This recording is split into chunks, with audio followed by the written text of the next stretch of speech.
Why do you have to have rules about your hair color? Why do you have to have rules about what you do with words? I think it's on brand because if I have a teacher, English teacher, and then Kelly walks in and she's got this game that's just going to chop up everything I've ever read and I can do what I want with it.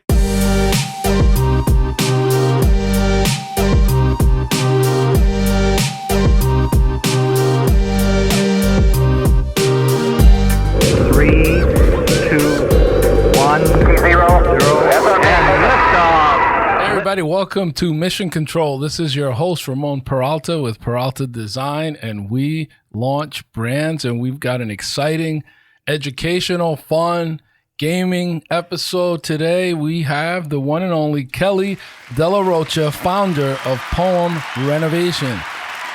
Hello, I'm happy to be here. Yes, and we're excited. We can't wait to talk about this because, I mean, you and Jorge just became best friends. And by the way, I want to introduce Jorge. His claim to fame is he's the king of games. Okay. He is the king of games. And, of course, we've got Kevin on the soundboard. Hello.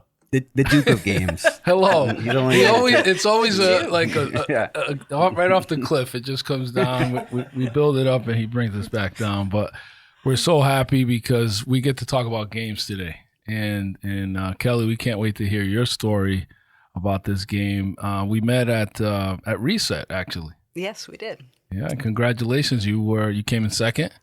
Yep, at the pitch night at Connecticut Science Center. Yeah, that was wild. I mean, what a facility, and you guys got to pitch in front of a huge crowd on a big screen, and then the expo after. It was so much fun. But Jorge, I came in so excited yesterday after going to the post office because I got my stamps. You literally rushed into my office. I thought something was wrong. Like, oh, what happened? And he's like, no, you have to see these stamps. You have these to are see amazing. these stamps.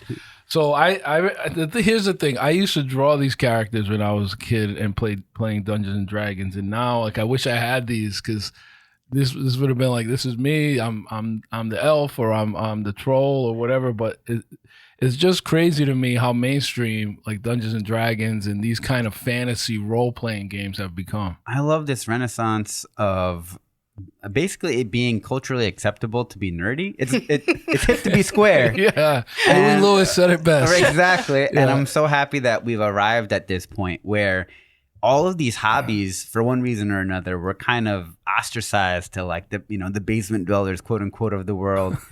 And while some of us, still hang out there from time to time, but it's evolved now into this more inclusive environment where the world kind of caught up and popular culture finally caught up.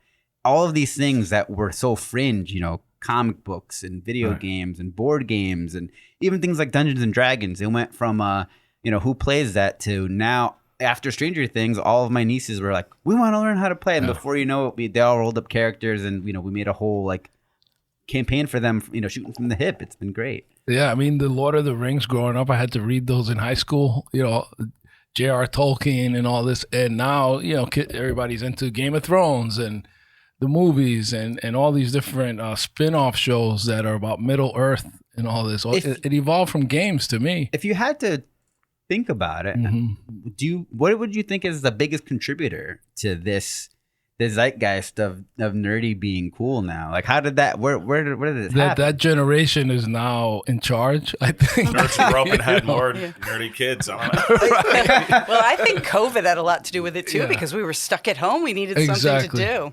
Exactly. And that's an interesting point, especially when it comes to board games and video games. You needed something to be able to do at home.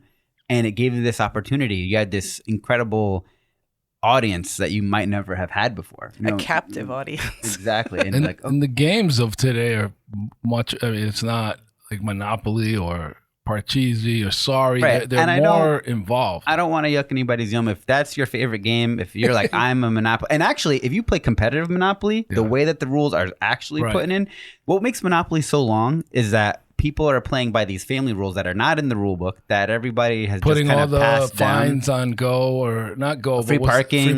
Yeah, all that. None of that exists. And the real Monopoly is pretty cutthroat. And you can get through it, competitive Monopoly, in about an hour. Yeah. So it's just that it just drags on and everybody kind of wants to win. It's just kind of like a pastime rather than a game. If those are your favorite, no hate. But we've now evolved to this next level of games that are just so much more immersive and so much more fun. We had I purchased this game that I thought would be cool. It's called Trekking. Oh, I have that. You have it? Yep. And I was so excited. It was still like in the shrink wrap, and we finally had a couple that stayed over with us this weekend.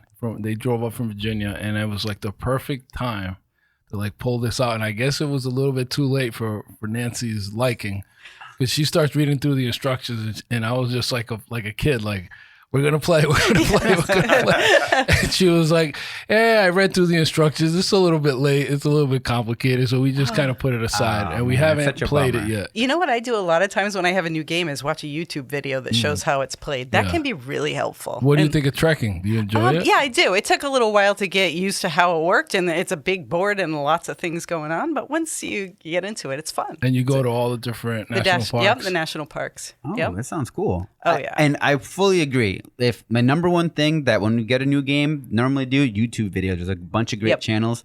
And I will just say, for all of the people who are out there who are just finding board games and it's like, hey, we're going to have a game night. Somebody said this to me the day that I kind of got into the hobby was the kiss of death, as you've experienced, is reading the instructions when you're about to sit down to play. Yeah. It'll never happen. You have to sit down and commit to learning it. And then you teach everybody else. Right. And that way you can field the questions and the whole setup process is that much faster. Second recommendation, just start playing, because it will seem super overwhelming to explain it all. And you've got to download this, especially if you're not a normal board game player. You're going to be like, I'm never going to remember that the third thing I do on my turn is, move this piece here. Just go. Yeah. Just start. Get the basic premise. My catchphrase is, the name of the game is whatever, and the way you win is this. He has a catchphrase for this. Kev's been there, like he's seen it. You've met your counterpart. Yes, I have. I do have one game that I still am learning that I'm still a little confused by. It's called Root. Have you played that one? No, I've seen the big box. It's it looks like it reminds me of like a D&D type of adventure, but with all these different woodland creatures that are in that role. It looks fantastic. I actually wanted to pick it up on Steam the other day just because my friends have it physically. They have not sat down to learn it yet. And we want to be able to. I've gone through it a couple of times, and I'm still not there with it. So each character has different abilities and things, and you've got to learn them all. Well, if you learn it, maybe we'll set that up. Because they've got an unopened copy that basically they've never touched because they know it's going to be that commitment. I have a true confession about games from my childhood. Okay. Like when I was younger, I used to take Scrabble and I'd play it by myself because no one wanted to play with me, and then I'd make a story out of all the words that I made in my Scrabble game. Oh, it's so cool. So things have not changed that much. And speaking of word games, whenever Nancy and I are in Florida, we always go to Bananagram. It's so good. That's our go-to. So easy to learn. That's another one of those things where it's like, oh, okay, we're playing in 2 seconds literally, and it's so much fun. And it has such a good build-up because at first it's like, all right, just grab another tile. But as you start running out of tiles, split, and you just kept going. Yeah. Exactly. And a lot of times you just got to mess it up and start over. That's the way to win sometimes. Yeah. It's just not to be hung up on what you have there right away. You probably think outside the banana peel. You probably if you like that kind of like fast paced, there's this game Galaxy Trucker that's really fun. Similarly, instead of letter tiles, it's spaceship parts, and you're trying to talking about building the ship as you're flying it, and you're like in a race with the other players to see where it's going to fit. I've never played that one before. It's a really good one, Yeah, I love, my favorite part is going and observing once the game's over, Bananagram, looking at her words. Yeah. Like, I can I can get a sense that they all somehow end up being related to each other, and I can see like where her head's at. You could make a story. Exactly. Well, and that's like Carcassonne too, that you're building out something. You're building not words, but you're kingdom. You're seeing it evolve. And yes, how it's different and afterwards, I love to just look at it and say, "Oh, okay, like where does the river go? What did the cities look I'm like?" the guy who's constantly going to mess you up and just keep making those 2-tile castles and just scoring those points. I mean, it's like my go-to strategy. It's one way to do it. It is, but Play Wingspan. I have Wingspan too. I haven't gotten any of the expansions for that, but I do love that one. Do you have that? I don't. I have the digital copy, but I think almost everyone I know has the board game in one of the expansions, if not multiple. That's probably my favorite game to play right now. I like Azul too. Have you played that one? No, that's another tile one, right? Yep, that's a tile one too, and they have different versions of that one as well. So super highly recommended. That's a top one. I like the way that they all give you a different way to think. Yeah, Your brain works in a different way. One of our favorite kind of like icebreakers to board games is called Baron Park. I got it. Yes, so good. So good. You know what's another one that's good like that is King Domino. Have you ever played that one? No. Oh, I have to make a so list of it fast, later. so easy. I have a list on my phone. It's like this. It's embarrassing. I didn't know we were going to be talking about all these. This is great. But Her King excitement Domino- level just Oh yeah, I'm Went so, up yeah, because another nobody ever wants to play with me. It's the best. That's why my thing with Poem Renovation, I've invented a game that I have the can't world wait. to play with me. All right. Well, without any further delay, when we come back, we're going to hear all about your game, Poem Renovation, and how you came up with it. All right, sounds good. If you've got an innovation that you want to bring to the world, the first step is making sure you've got a great domain name. Visit shop.spacehost.pro to grab your domain name today and begin your new venture and your new business. Shop.spacehost.pro. And we're back. Please help me welcome once again Kelly Della Rocha. Kelly, now you can say you're a game inventor. That's a pretty cool title. It is, and I didn't think about it like that. I feel like I should have a special hat to go along with this. I love this. It's the intersection of entrepreneurship and gaming, which is like two of my most passionate things. You're passionate about gaming, and then you invented a game, and it's taking off. So tell us your story. Take us back. Okay, so we have to go back quite a ways to when I was a teenager. And I've figured out now that this is the earliest point where this started to, take root. So when I was a teenager, my parents got divorced. I was 17 years old, and, my world pretty much fell apart at that time. And I started to write poetry to help me make sense of my emotions, to make sense of my world. And it helped. It really worked.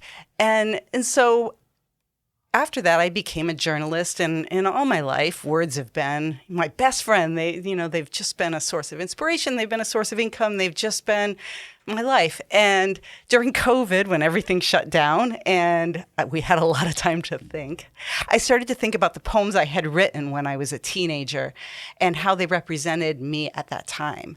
I knew I was still in those poems, but I've had so many new life experiences since then. I'm a mother, we've moved multiple times. I've had different careers, but I knew I was in those poems. So I decided to take a look at them and see if I could rearrange the words and find me as I am now in those same old words. So I went online and ordered myself some magnetic paper, and I printed out those old poems, cut up all the words, and stuck them on the refrigerator and started moving them around. And the result was so revelatory. I loved what I came up with, and I felt like it really did represent me now. And so I wanted to find a way to share that concept with others. No clue how. I wanted it to be digital. I'm not a coder. And so I just started talking to people about it. And one day I was in a Zoom with my daughter's 4-H group, and we had a reunion. And one of the women in it, she's a coder. She lives out in California. And she said to me, you know what? I'd like to help you with that. And so we started talking back and forth. And in March of 2022, the earliest version of Poem Renovation was born. And how did you come up with the name?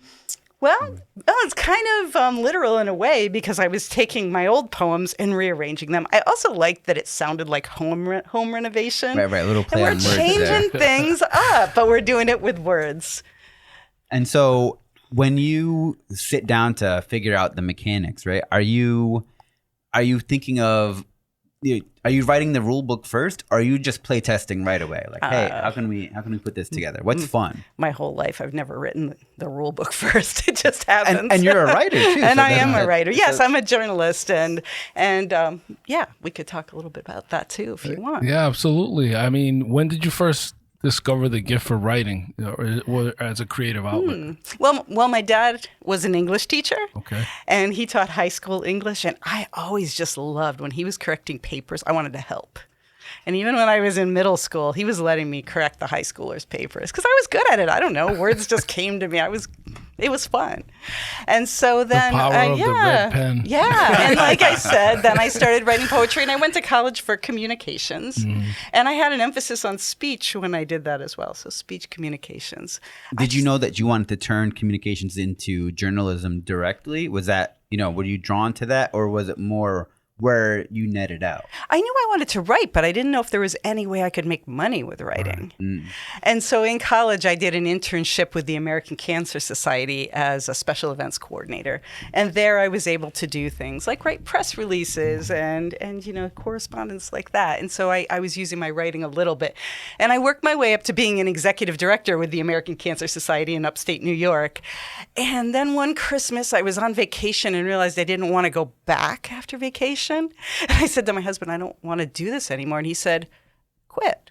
And I said, what? And he said, go ahead, quit. You'll find something else. 2 weeks later, there was an ad in the paper for an editorial assistant job at the local newspaper. And I applied.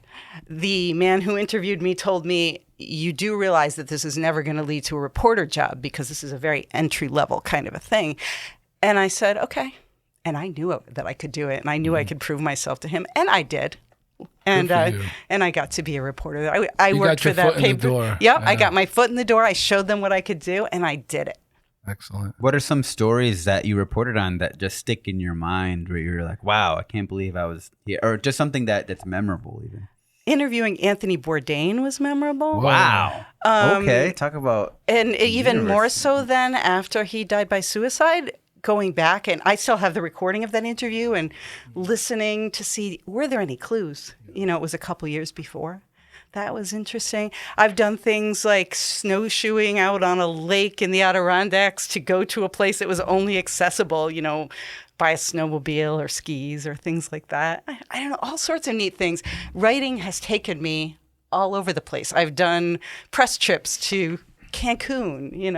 I've written about the price of lobster. I mean, just like from here to there, everything.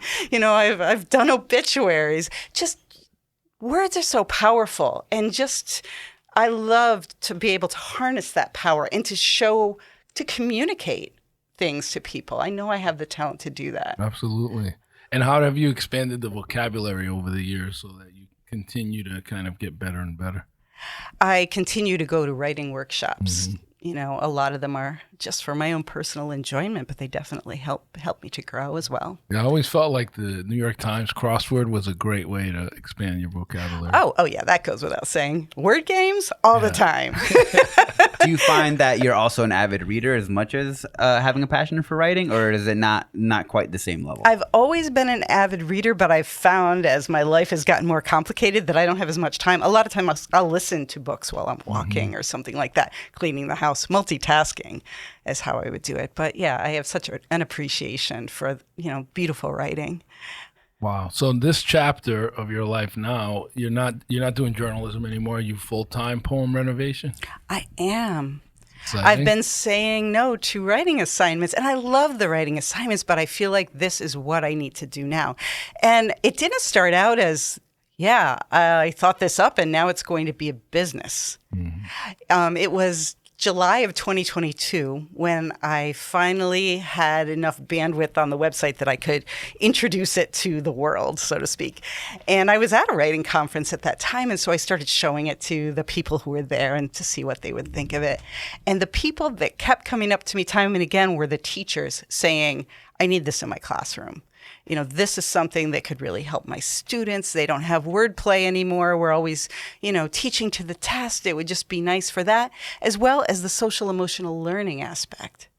Because with COVID, they got set back so far. And so I said, okay, sounds good to me. So it's web-based. It's a web-based. The friend from the 4-H, she just started coding away and prototyped it for you. Like, what was that process? And we went back and forth. In the beginning, I thought maybe it would be something where the user would answer a list of 10 questions, and then we'd take their answers and scramble them up, and then have that be their word bank. But I thought that might get boring after a while, so I thought, well, maybe I'll kind of mimic what I did with my own poems by taking snippets of literature or poems, songs, and using those as the basis for the challenge. And so now every day when you visit poemrenovation.com, you're presented with a scrambled snippet of 30 to 40 words. They could be from a poem, a song, a piece of literature, and you can tap on any words in the word bank that resonate with you, and they appear on a digital canvas, and you can rearrange them to create whatever you'd like, something new. That's how you win, is by creating something. Very cool. And how does the scoring system work? Is that objective or subjective with how you pull it? Well, this is like my son, when he looked at it, I've got a 29-year-old son. He looked at it and he's like, that's nice, Mom, but how do I win? Like, like, do I get points for, getting the most words as close to the way that the author originally did it? But it's not like that. Yeah. This is I don't even know that you'd call it a game. It maybe more of a creative exercise where the idea is to just see what comes to you when you look at this very limited set of words. You're not getting an extra of, you're not getting an extra ing. You got to work with what you've got, and you can make whatever you want. There is no punctuation. There is no capitalization. So you've just got to open your mind to thinking outside the box and see what comes. So it's a little bit of improv. It is out. There has to be. Yes. If there's a way to win, Jorge will find it. Well, you probably could figure something out. We'll have the speed version and Yeah, I mean, it sounds great. Like I said, it sounds more just a fun creative exercise in and of itself. But how do you? I immediately, as a developer, I think about, okay, how would I go about seeding this? And programmatically, I'm thinking about are you pulling a database of these different works, and then are you hand selecting those? Are those pulled kind of at random? I'm very curious about the how the inner workings. Yeah, because it is a bit of a challenge to select the passages, because you want something that you can work with, and if it's a whole bunch of he's and thes and ands and nothing else, it's not going to be very fun. So I do hand select them myself, and I do have a database where I preload them in. A lot of it along the way, since schools have started to use it, has been literature that the students are using in school. Okay. I feature up-and-coming poets and authors and songwriters who are interested in being featured on the site. So, to give them a little bit of, outside-the-box publicity. And it's really fun to see what people do with your words. So that's another way that I get different material to have on there. A lot of it's random. Sometimes people will send me things that they want to have on there. And any issues like copyrights or anything well, like that? right now, we give proper attribution. We only use between 30 and 40 words. And we do give, attribution to the author and the publisher. And it's used right now for educational purposes. Once we do monetize the site in the fall, then we're going to have to revisit that. Most of our things, many of them are in the public domain, and those will all be fair game. Okay. And then teachers are accessing it on their smart boards and so forth? Yeah, it's been Web-based. really, really fun to go into the schools, and I get to be like the good cop, and the teacher can be the bad cop, because I tell the kids, forget everything your teacher taught you. We're not doing that anymore. There are no rules to this at all. Let's just have fun with words. Yeah, well, you're like the fun teacher with the hair. Yes. You got to tell us about the hair, too. I know. For those of you who cannot see my hair, it's pink, it's purple, it's blue. There are a few colors in there. I guess that it's just like my mindset. Why not? Right. Why do you have to have rules about your hair color? Why do you have to have rules about what you do with words? I think it's on brand, because if I have a teacher, English teacher, and then Kelly walks in and she's got this game that's just going to chop up everything I've ever read, and I can do what I want with it. Well, what's really fun is my sister-in-law, who has the same last name as me, is a 6th grade teacher. And so I have gone into her classes from the very beginning. And so she introduces me as, I get to be the fun Mrs. D, and she's the teacher, Mrs. D. So it's great that way. Yeah. So, I mean, you invented a game. I want to go deeper into the how, because a lot of people come on the show and then they're like, yeah, I started a business. And I think for our listeners, it's important to kind of go through some of the hurdles, maybe share some of the challenges or some of the fears you had, or what do you think was your biggest break? Okay. Yeah. So as far as hurdles, I think I got into it a little at a time. It's kind of like the frog in the pot of boiling water concept. I didn't know where I was going with it. Mm-hmm. I just kept taking one step at a time and going forward. So Emily Houlihan is the coder who helped me to develop it, and then the teachers started to get interested in it, so I started to bring it into the schools. And for the past 2 years, I've spent a lot of time beta testing. I've been doing surveys and asking questions, and all of a sudden I realized, oh wow, this is doing well. People are interested. I'm funding it all by myself. I should probably do something about that. And maybe I can turn it into a business. And as I had no business skills whatsoever, I went out there looking to see what I could find, who could help me. And Reset, here in Hartford, I guess it's not right here, but in Hartford, in Connecticut, was offering this Impact Accelerator program. And I applied. And I thought, I'll never get in, because this is the way I think. And I didn't hear anything for a while. At the same time, I saw that Haven, the co-working community in New Haven, was advertising a pitch night. And I thought, well, I'll apply for that too. They'll never pick me. And on the same weekend, I heard back from both of them with positive responses. They wanted me to do a pitch, and I was part of the Reset program, which kind of made my head explode. So I said, okay, here we go. I still didn't know what I was doing. I still don't know what I'm doing.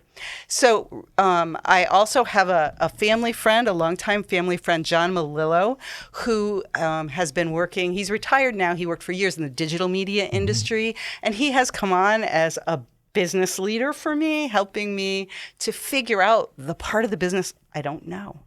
The financials and how to make it sustainable, how to sell this. And that's been such a great help, not only because he knows what he's doing in that area, but because he has believed in me and seen the potential in this whole process. So Reset was wonderful. Well, I met you there. And just taught us a lot of business basics. That's been wonderful. I also have a mentor through SCORE, which is a national organization. And Kathleen Thompson is my mentor. I've had her for more than a year now. And, she's been there since the beginning, giving, wise advice.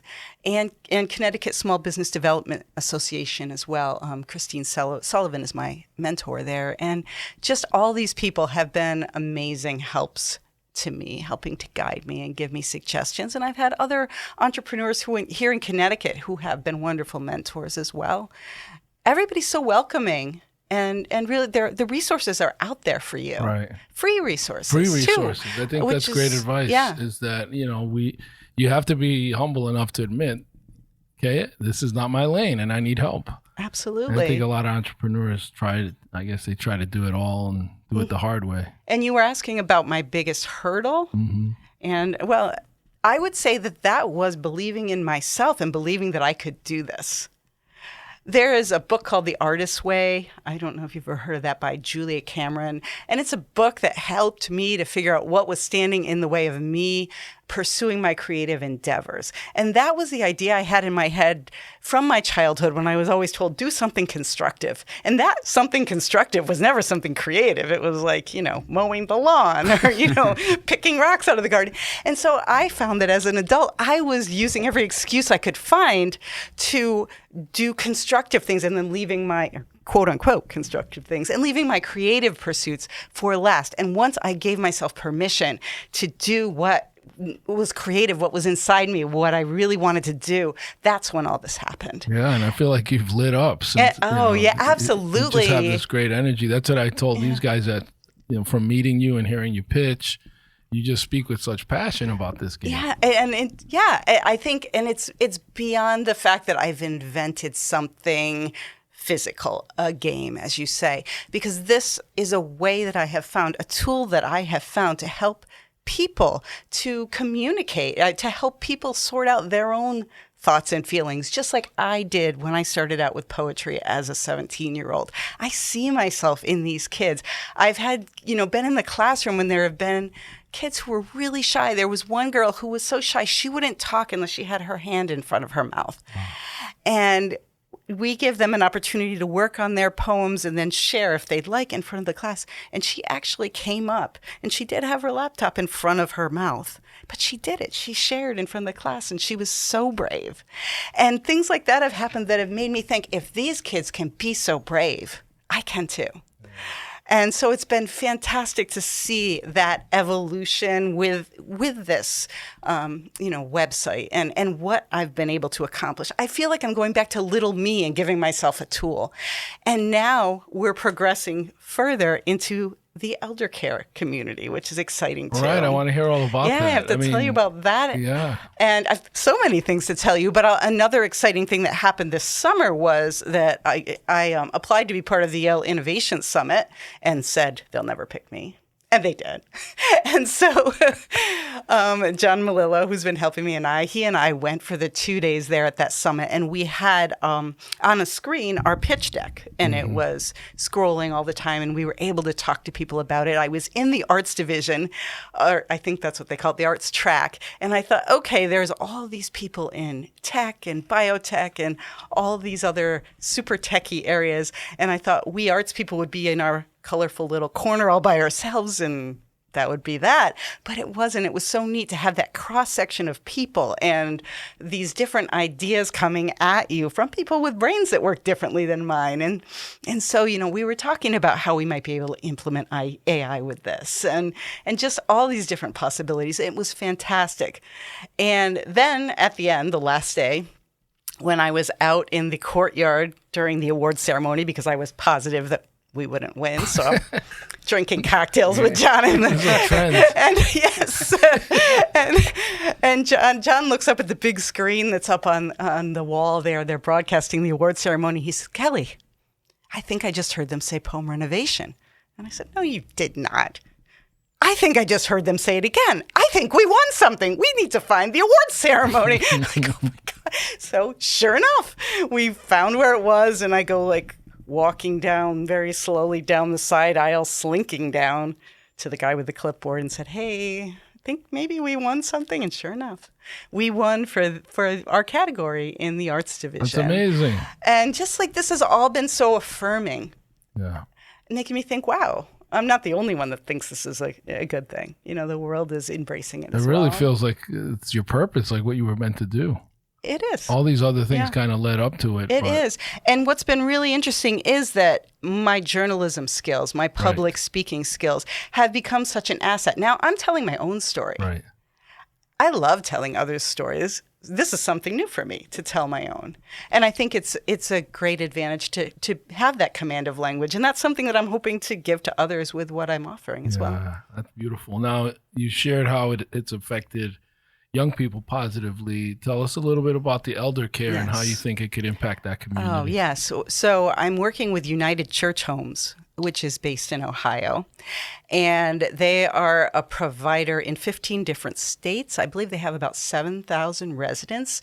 And so I did a beta test. I went out in July and I trained facilitators at 5 different facilities and was able to see the program in action in a number of them. And it was neat to see.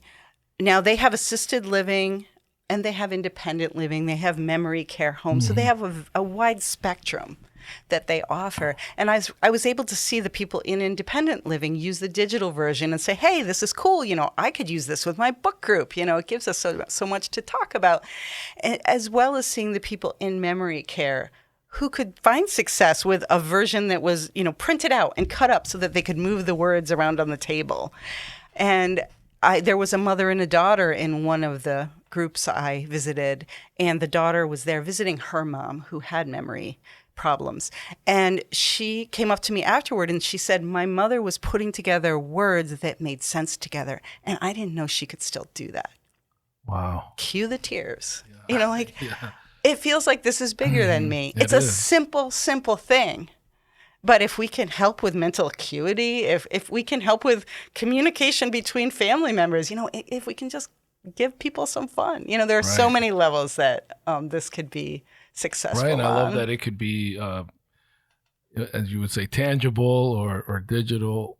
Yes. It could be tiles. It could be on an iPad. And that's what we're working on now, making it, as accessible as possible for everybody. Is there a way that we can make it so that you could make the font bigger on the screen, an easy way for facilitators to print out the word bank if they want to. And so it's evolving. And that's another thing that, I'm working to be open to. All right, we went from the schools. We're now in elder care. I've had some interest in the employee wellness sector as well. And yeah, so where's it going to go next? I don't know. Yeah, I could see. Go ahead. Do you have plans for different languages and things like We've that talked as well? about that. I've spoken with psychologists also who are interested in possibly using curated lists of words with their clients who might not be able to, speak out loud what they're feeling so well, and maybe they can do it on the screen or on a table, moving those words around. I didn't even think of that, but I could see that. I love the intersection of all these things. Yeah. Even just literally, so one of our developers is also a therapist and talking about trying to figure out how to get my daughter, my youngest, to express the feeling that she's going through. We're working on math homework and she gets frustrated and you can tell she's just struggling with her emotions. And maybe a tool like that. And he even said visually, sometimes you can express it. Yes. Where you can't find the words right there. Yes. So it's amazing that you're like that. This could have that kind of an impact that you're intersecting all these different audiences with the power of words, with the power of communication. And I love that you've made communication your passion and it's, bringing so many people together. Yeah, it is so gratifying to see that.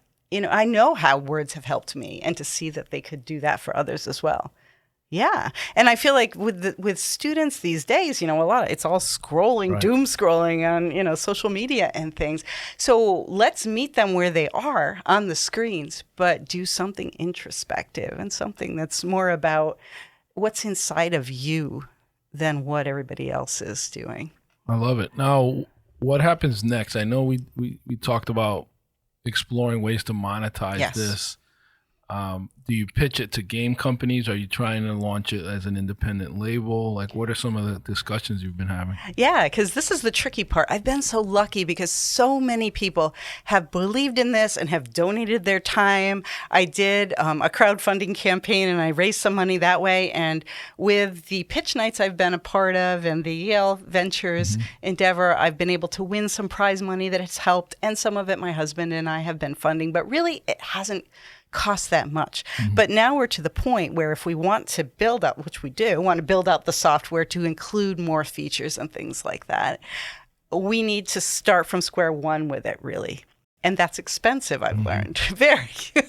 So it's yes, he's laughing. Yes. Well, that was eye-opening when I was, we know a place. You know, right? So it is, we've had some interest from investors, and then it's a matter of, do we want to give away a portion of our equity, to get that money right away to do it all right away? Or do we want to go a more slow and steady route?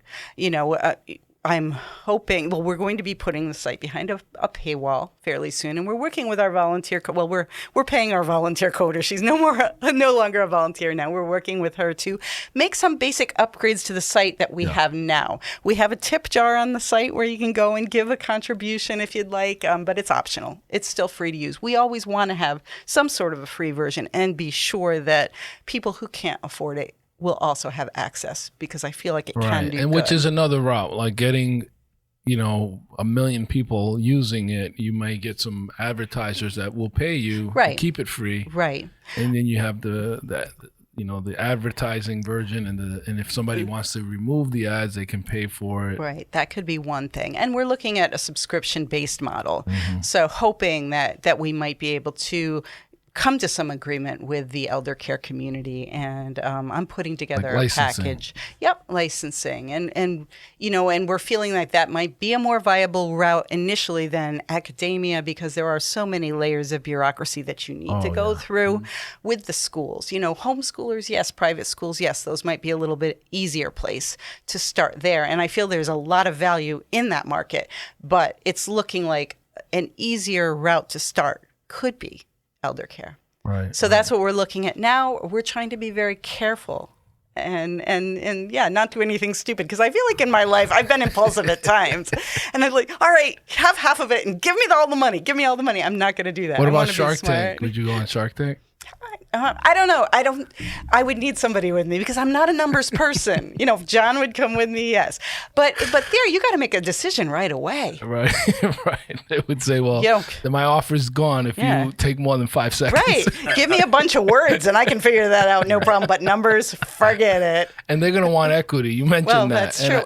Not that I necessarily think it's a bad thing to give some of it, but I feel like once we have contracts that this offering increases in value. So I don't want to do that today and then have to give away more. So I'm learning so much. These are words I never would have used before. Right. And but you have built a team of advisors around you. I have. That's so important. I think that's the do it takeaway. alone. I could never have done it alone. And they continue to help me. And also I have academic advisors, and I'm hoping to get some people involved in elder care as well. And, we're kind of building an advisory board, and, it's wonderful. Just a team effort is so cool. Yeah. If I was doing this all by myself, it would probably be boring. I love having everybody involved. I love all the suggestions, and it just makes it better. Even like the kids have given me tons of suggestions at school about what they want. They're like, yeah, we want avatars. We want a streak feature and stuff like that. Well, maybe we can have an Ernest Hemingway avatar and an Emily Dickinson one, or who knows? I love that. Some Easter eggs in there. He pops out. Hey, good job. It could be fun. And is this one woman show that it's been your lead developer through the whole process? Yes, Emily Houlihan, she has. That's fantastic. She has. She works for Airtable out in California. Okay. So she has a full-time job. She has a wife. She has a baby. So she's very, very busy. So, we have to see. I would love to keep her on doing the whole thing. Yeah, that's where I think there's a lot of independent developers where, they can hold on to as a passion for the project, because they're able to keep it small, although that conflicts with it being able to scale sometimes. Well, that's the thing. So we have to figure, and she's on board with whatever we decide to do. But it's great because she's been there from day one with me. That's great, and there's plenty of success stories that show that you could do it. You know what I mean? Yeah. Keeping the team small. So we just keep our eyes open and our minds open. You think outside the box. Our motto with Poem Renovation is no rules, just create, and that's how we're living. Nice. Yeah. I love it. So please share all of the different handles, promote. Where could our listeners find out more? Where could they play? Well, go play at poemrenovation.com. It's POEM renovation.com. And it's free to play. We'd love it if you left a tip, but no need to do that. Have fun. It's different every day. The site updates at 5 a.m. every day with a new bunch of words. If you're a published poet or songwriter or author and you'd like to be featured, drop me an email at kdelarocha. It's KDELAROCHA at poemrenovation.com, and I'd love to talk to you about that. And you can find us on Instagram, Facebook, LinkedIn, TikTok, all the things. On the Poem Renovation, and also Kelly De La Rocha on LinkedIn as well. Excellent. Well, Kelly, thank you for being here. I can't wait to see what you do next. It's just a joy. I can feel your passion for this come through and every word you say. Oh, thank you. I'm just so excited to have invented something that everybody can play with me. So come to poemrenovation.com and play with words. Love it. Awesome. All right, everybody. Thank you for listening to this episode of Mission Control. Until next time, this is your host, Ramon Peralta with Peralta Design, and we launch brands.